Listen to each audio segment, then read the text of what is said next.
وحده لا شريك له وأشهد أن سيدنا ومولانا محمدا عبده ورسوله اللهم فصل وسلم وبارك وترحم على هذا النبي الكريم وعلى آله ذوي القربى وصحابه والتابعين لهم بإحسان إلى يوم الدين. All praise and adoration are due to Almighty Allah, the Lord of the worlds, the creator of the heavens and the earth, the provider for the universe and everything therein. We bear witness once again that there is none worthy of being praised, there is none worthy of being adored, there is none worthy of being worshipped except Him alone. He is that He is from yesterday till today till eternity. We beseech His bountiful blessings upon the noblest of mankind known as Muhammad sallallahu alaihi wasallam. This is yet another series of our Ramadan Tafsir during this sacred month of Ramadan. We pray that all that we have listened to, may it be a source of knowledge and inspiration for us, so that we shall turn a good leaf, so that at the end of it all, in the hereafter, we shall be one of those that Allah shall accommodate into His paradise. So shall it be. Today, we shall be moving on our tafsir. Yesterday, we were able to expatiate a little on verse 63. We are still in the same chapter 29, inshallah, Surah Al-Ankabut. So today we shall be moving on to verse 64. A quick reminder of where we stopped yesterday, when Allah reminded us that وَمَا أَزِئِ الْآيَاتُ الدُّنْيَا إِلَّا لَهَوٌ, and this life of this world is only but amusement, lahawun, amusement, wala'awun, wala'ibun, and play. We just see things around us, or we create amusement for ourselves. We create something like play for ourselves. We call it games. You see here and there, we play games. We play games physically, using our physical body, moving up and down, running, jumping, doing all sorts of things. We play games now on our computer. Even on our phones, we play games. So Allah says that is just the likelihood of what you are doing here. Because all we are doing in this world, according to Islamic jurisprudence, right from our young age till when we get old, it is still as if we are in a dream. That we attended primary school for 5 years or 6. We attended secondary school for 5, 6 years. We attended a tertiary, whatever, for another number of years. Then we got good job, got married, start having our children. Later on, our children start to have their own children too. We become old. Thereafter, we pass on. On that day, when we shall pass on, it is that day, that very day, that our life, that life shall have been taken from us, that we will now be awake or be woken up from the sleep where we are having this dream. That is the similitude of this world that we have, according to Islam. That the angel, after the angel of death might have taken our life, and we've been taken to the burial ground, those angels there will now give us our life back. They now wake us up. See your people, they have left you behind. They are leaving. Can you call them? We try to call, they won't hear you again. Because you have gone beyond this life. So there's no way people in this life can hear or communicate with you that are already in the life beyond that one. Just like we are now. If your parent has gone, there's no way you can communicate with him or her. So, by the time you go beyond this life, it is then and there that you will see that everything that we have worked for, every act of our sojourning on the surface of the earth, is just like It's just a dream. That's why Allah says, "Wama azil ayatu dunya." This world that we are enjoying, this life, is nothing but an amusement and play. You see the much concentration we give to soccer, when we are having soccer competition, footballing. You see how much football is capable of carrying us away.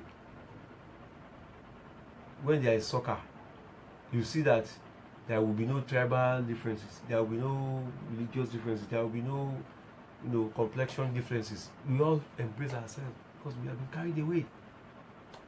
So that is the way Allah expects you to be carried away by His words, by the Holy Quran, by His acts of worship. So that is why Allah enjoys that when you are on salat, on prayer, the 5 daily prayers, you stay beside one another equally. There shall be no difference, no differentiation between the poor amongst you and the rich amongst you. There shall be no differentiation between the learned among you and the ignorant among you. There shall be no difference between the well-to-do, the privileged among you and the wretched. So you stand in front of Allah in equality, zeroing your mind towards Him alone, because you are in front of Allah. So Allah now says, the home of hereafter, that shall be everlasting. Now, going further from that verse, Allah now, in continuation of His expression on the disbelievers, He says, these believers are the hypocrites. وَإِذَا رَكِبُوا فِي الْفُلْكِ, when they embark on a journey on the sea, boarding a ship, دَعَوُوا اللَّهَ مُخْلِصِينَ دَعَوُوا اللَّهَ مُخْلِصِينَ لَهُ الدِّينَ.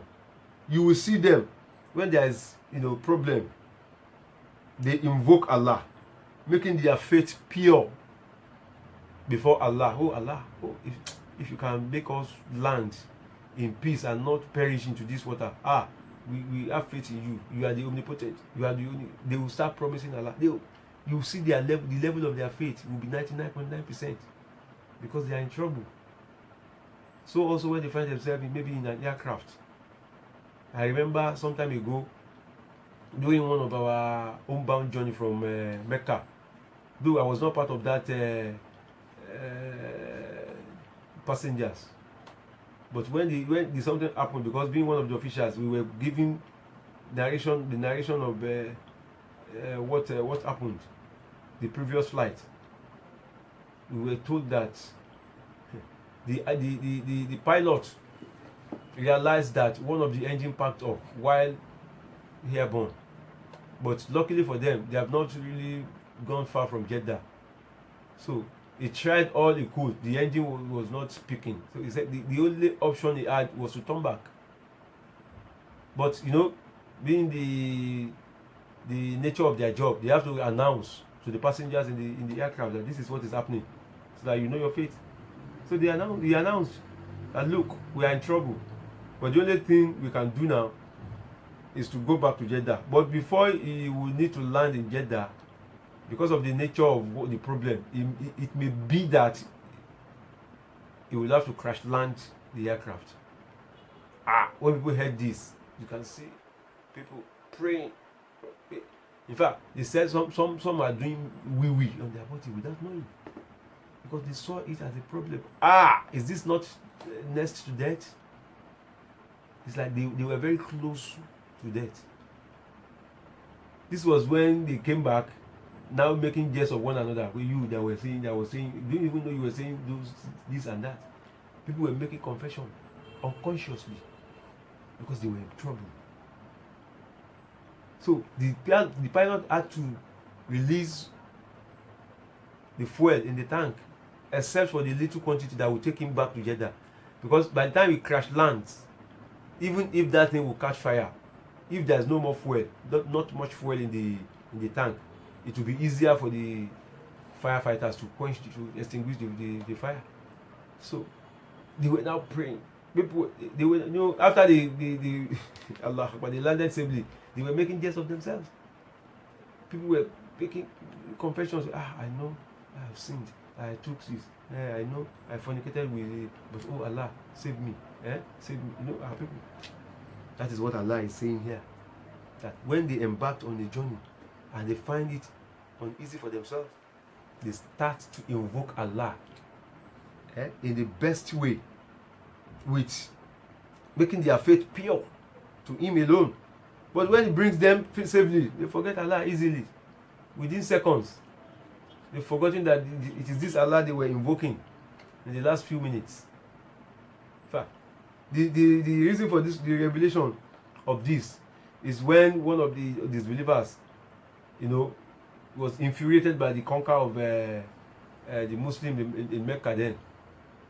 Is Ukrima, the son of Abu Jahl.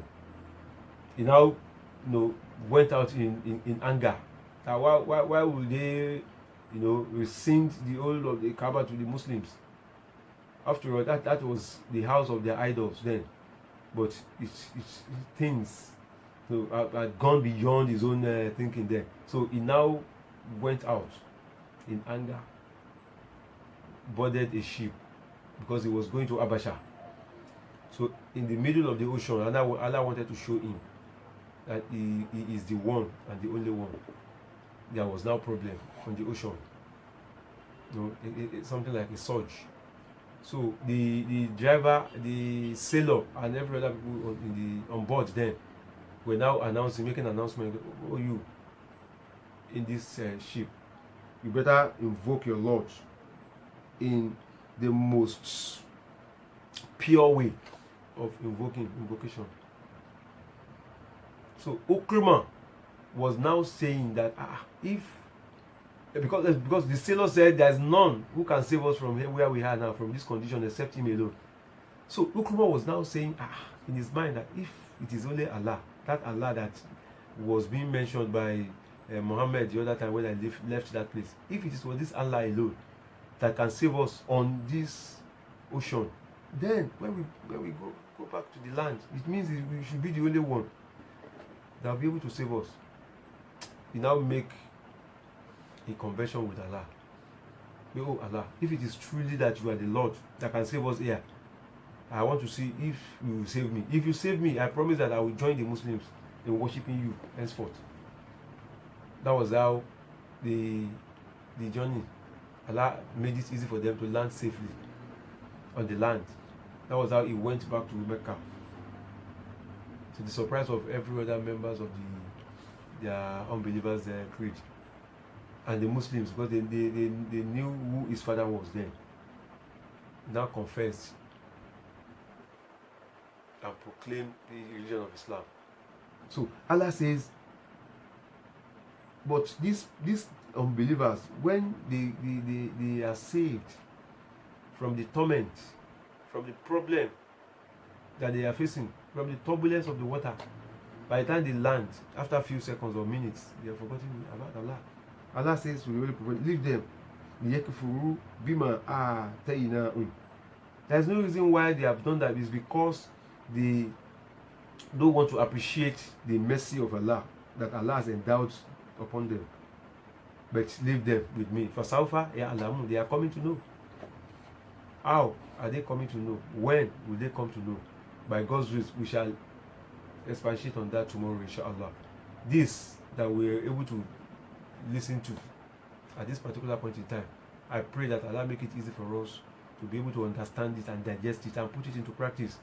Let this be the source of an inspiration for us, that we will continue to be believers towards Allah, and we enjoin each and every one of us to pray by saying Ihdina Sirat al-Mustaqim. May Allah continue to guide us aright. Astaghfirullah wa lakum wa lisa'iril muslimina fi masharik al-ardi wa magharibiha.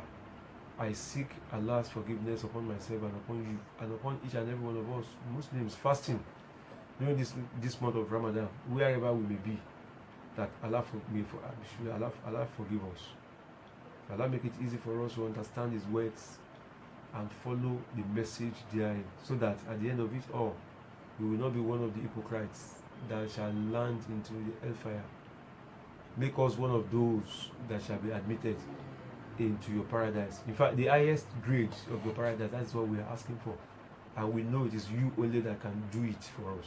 Oh Allah, make it easy for us to be able to achieve it through our act of worship and ibadah. Subhana rabbika rabbil izzat amma yasifun wassalamun ala al-mursalin walhamdulillahi rabbil alamin. Sallu ala nabiyyil kareem sallallahu alayhi wa sallam.